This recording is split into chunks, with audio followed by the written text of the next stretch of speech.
Halo semuanya, selamat datang kembali di Expert Talk episode 3 by Indo Krisna.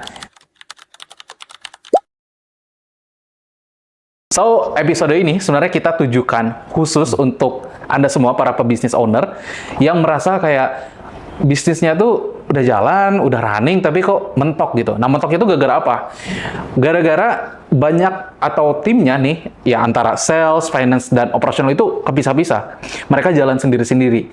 Nah, sebenarnya kan hal ini tuh kan pasti nggak bagus secara jangka panjang untuk bisnis tersebut. Nah, kita sekarang pengen solve problem tersebut, dan kita langsung ngomong ke ahlinya. Ya, karena kan episode kita expert talk, jadi harus ngomong sama expertnya gitu ya. Nah, di sebelah saya sudah ada expertnya sendiri, yaitu Pak Diki. Hai. Aduh, ini guest star. Kayaknya udah terkenal banget sih Pak Diki ya. Oke Pak Diki, di episode sebelumnya kan kita juga udah ngobrol-ngobrol ya tentang hal sebelumnya, dan juga Pak Diki, ini kan kita ngomongin tentang tim yang terpisah-pisah ya, yang running sendiri-sendiri, sales jalan sendiri, operasional jalan sendiri. Nah, saya pengen tahu nih pengalaman atau background Pak Diki. Sebenarnya saya udah tahu, tapi kan viewer kan belum tahu, ya kan? Background Pak Diki untuk menangani masalah itu seperti apa sih? Ya, kalau background saya sendiri itu ya mungkin udah pada tahu saya sekarang di GCSS Consulting Management. Oke. Ya, kalau sekarang pegang tim tuh hanya 15-20 orang. Oke. Tapi yang lebih menarik pengalaman saya itu 8 tahun saya di bagian SCM, Supply Chain Management. Kebetulan saya dipercaya jadi manajer di sana, jadi saya membawahi beberapa departemen. Jadi SCM sendiri tuh membawahi beberapa departemen.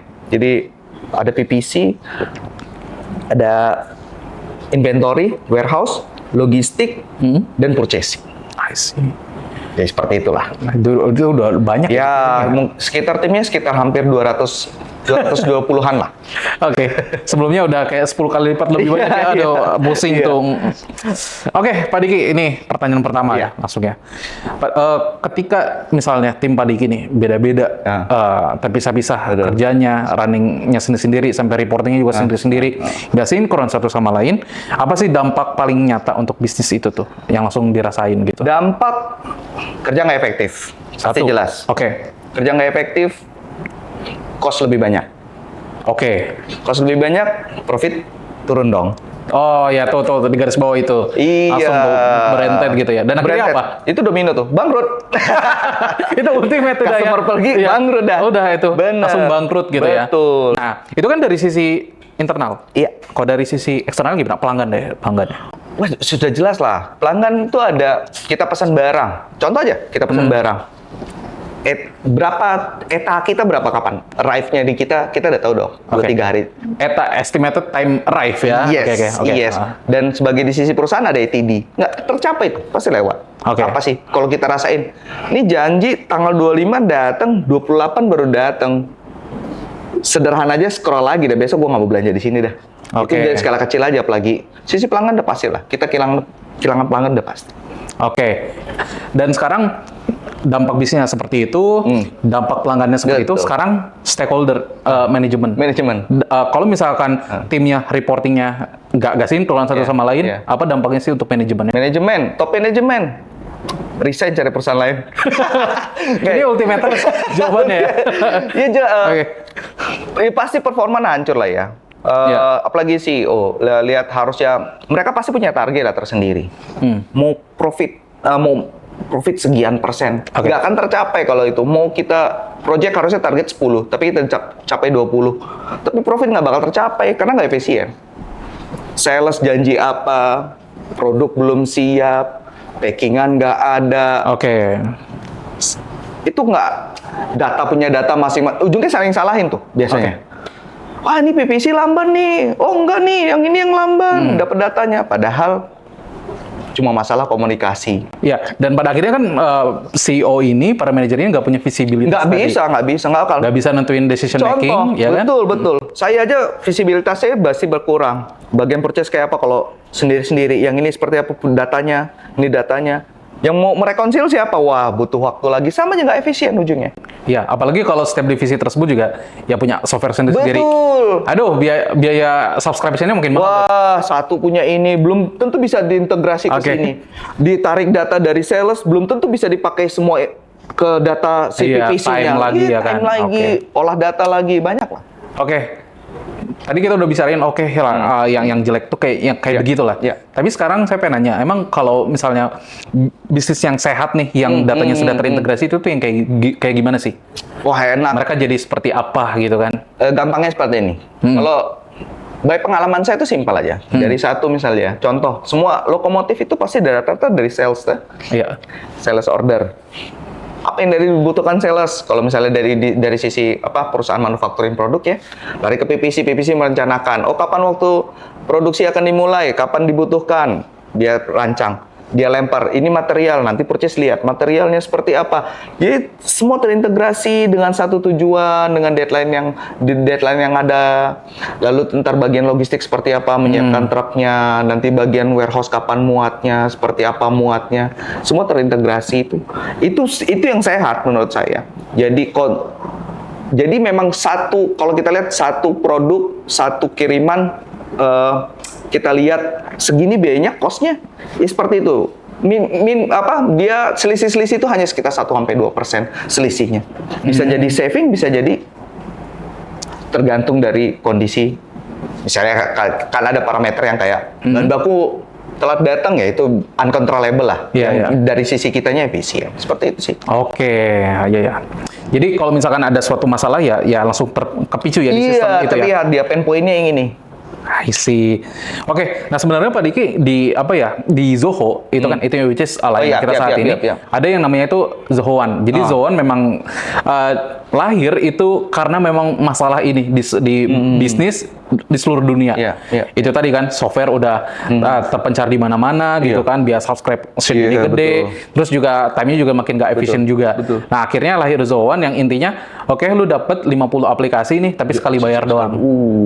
Nah, itu Zoho One tuh emang lahirnya for intermezzo ya, itu lahirnya tuh emang kayak tapi memang itu. Ada beberapa yang kita lihat, ada pengalaman saya ya, ada software-software terkenal yang mungkin nomor 1 atau nomor 2 saya kurang tahu di dunia itu. Dia butuh software tambahan malah. Mungkin Zoho enggak ya seperti itu ya. Saya pastikan karena dia rata-rata satu pun masih ada butuh satu lagi. Ya isi. Untuk tambahan-tambahan. Jadi memang fiturnya nggak lengkap. Ya, jadi Zoho One itu sebenarnya kan 50 nih kita dikasih langsung nih. Cuman memang ketika nanti dari sisi administratornya dia bisa diaktifin, Pak. Misalkan butuhnya apa nih bisnis ini? Karena secara by data sebenarnya pengguna Zoho One, saya waktu itu kemarin ikut Zoho One workshop yang di Mandarin Oriental Hotel. Itu kalau rata-rata pengguna Zoho One, bisnis yang menggunakan Zoho One itu rata-rata pakai aplikasi cuma 20-an biasanya, 20-an. Walaupun kita sediakan 50 ya. Iya. Jadi nanti itu bisa diaktifin. Kalau misalkan emang mau dipakai gitu. Iya, betul. Dan juga Pak, ini sebenarnya kan saya penasaran, kan Bapak manajemen sebenarnya. Kalau kita bicara tentang adopsi sistem baru, itu pasti kan biasanya manajemen itu minta apa ya? Conviction mereka itu. Ini justifikasi. Oke, ROI-nya gimana ini? Kalau misalkan saya adopsi sistem ini, kenapa saya pengen beralih gitu kan? Nah, Bapak misalkan tahu sistem yang sekarang udah harus ganti lah isinya, gimana sih cara meyakinkan dari sisi ROI-nya sih, Pak? Kalau kita meyakinkannya gampang sebenarnya. Jadi kalau pakai sistem itu, valuasi bisnis kita pasti naik. Dari bisnis sendiri. Investor, bank, kalau dia ngelihat pakai sistem, itu akan lebih percaya ya. Karena iya dong, laporannya langsung bisa di ini ya. Real time. Iya, real time. Real time itu udah pasti, itu udah transparan pasti. Ya, terus lincah. Agility kita baik. Iya, agile-nya itu. Iya, betul kecepatan, mau kapan aja fleksibel segala macam kan. Jadi resiko. Yang ketiga risiko. Resiko bisa diminimalisir. Kecurangan, fraud gitu-gitu bisa terdetek, betul tidak menghilangkan, tapi mengecilkan. Dan kalaupun kita bisa audit, bisa di sistem semua terlihat di situ mana yang seperti apa itu bisa terlihat lah gampang. Lebih gampang lah, lebih mengurangi resiko.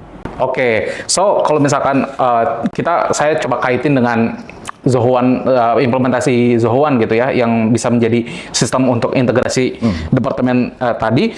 Sebenarnya kita juga bisa Pak tahu beberapa matriks tambahan dari adanya suatu sistem yang saling keikat tadi. Paling gampang di penjualan deh.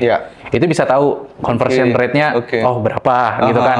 Dari sales itu berapa, dan juga untuk kelancaran arus kasnya juga bisa dilihat penagihannya siklusnya berapa lama ya? Oke, harusnya misalkan bulan kemarin ini 15 hari semenjak ini udah masuk. Kalau misalkan bulan ini tahu-tahu jadi 1 bulan, waduh, ini ada apa nih? Ini susah ditagih nih gitu orangnya ya, gitu kan. Itu anomali langsung ya. kelihatan Iya, gitu.